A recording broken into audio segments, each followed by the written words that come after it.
Expansion of number of members and missions.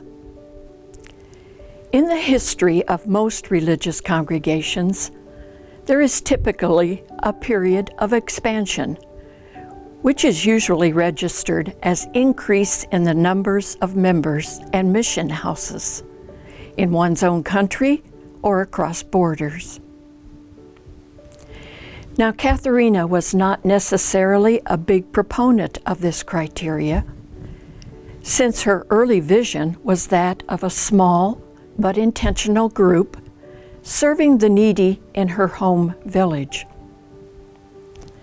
Even more so, her focus was on the preservation and the growth of the spirituality of the members.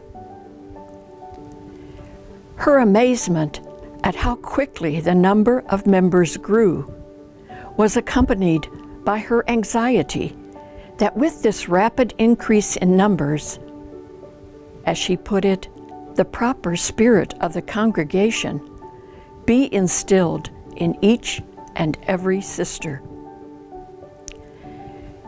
Just to credit the fact that at Katharina's death, when the congregation was 47 years old, there were already 1,725 living poor handmaids and 400 already in heaven. And there were also 186 established missions in 5 countries. Katharina was clear that the fact of this rapid expansion of numbers was only as effective as the spiritual foundation that accompanied it. She would not be disturbed by the lesser number of poor handmaids today. Her only concern would be that we have continued to deepen and expand the proper spirit of the congregation. Expansion of ways of ministering. From the beginning, the customary ministries of our congregation have been healthcare, education, elder care, and the nurturing of children. For over a century, we undertook these traditional paths in service to the gospel, as our abilities and talents accommodated themselves to either care of the sick or the aged, elementary, high school, and higher education, or the raising and care of children. These aptitudes, combined with intentional service, met the needs of immigrants, parishes, and society for multiple decades. In the wake of Vatican II and a fast-changing world, discernment was seriously applied to our ministerial life. We began to recognize that the Spirit works best through our natural gifts and abilities, and when these intersect with the needs of the world, we are called to use them in ministry. While retaining a presence in the traditional ministries, we have become involved in such ministries as canon law, spiritual direction, pastoral care, social work, music therapy, environmental justice, homeless women, the arts, and advocacy. Expansion of ways of living the charism. Another extension for poor handmaids was the recognition that the charism that Katharina brought into the world was available to more than vowed members of the congregation. Over the years, we have recognized this in the spiritual communities we call associates, present in most of the countries where we serve, or the Fiat Spiritus community present in the United States, or in our former sisters, co-workers of long standing, and volunteers who feel called to return time and again to grow in the spirituality of service through the lens of Katharina's charism. Expansion of communal prayer life.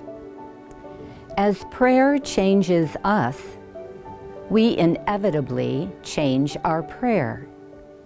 New learnings, new experiences, new church, new understandings of religious life, and new faces in our lives create a shift in our prayer life.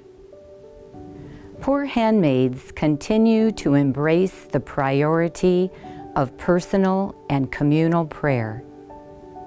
But we have opened ourselves to include faith sharing, prayer poetry, voices from other religious traditions, bodily movement and gestures, and a large variety of music. When we are privileged to come together from our various nations and tribes, we share our cultural interpretations of our faith and spirituality, including appreciating the beauty of cultural rituals. Our spiritual life is further stretched and expanded by new understandings and interpretations of Scripture, as well as by the implications of the evolutionary nature of life, the principles of the universe, and the recognition of the cosmic Christ.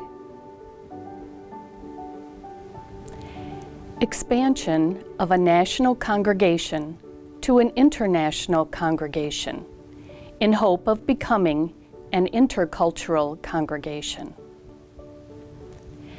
Though Katharina initially envisioned the fledgling congregation in service to the Westerwald area, and then, in a short time, to further extension throughout her homeland, she did not imagine Poor Handmaids as an international congregation. And yet, in her lifetime, Poor Handmaids expanded to the Netherlands, England, and the United States. In the late 20th and early 21st centuries, we find our footprint in India, Mexico, Kenya, and Nigeria. With this rich mixture of cultures, we move forward with the desire for intercultural living, with its blessings and its challenges. Expansion of works of charity into ministries of both charity and justice. As the world becomes a global village, we recognize our interdependence and our impact on one another and on nature. This highlights our divisions, inequalities, and violence to both humanity and to the rest of creation. In this context, without abandoning the need for charitable action, we realize that maximizing justice in society and church would minimize the need for charitable works. This is becoming more apparent in the vision of each unit of the Poor Handmaids as we focus on just transformation in the communities we serve, especially among the poor and marginalized.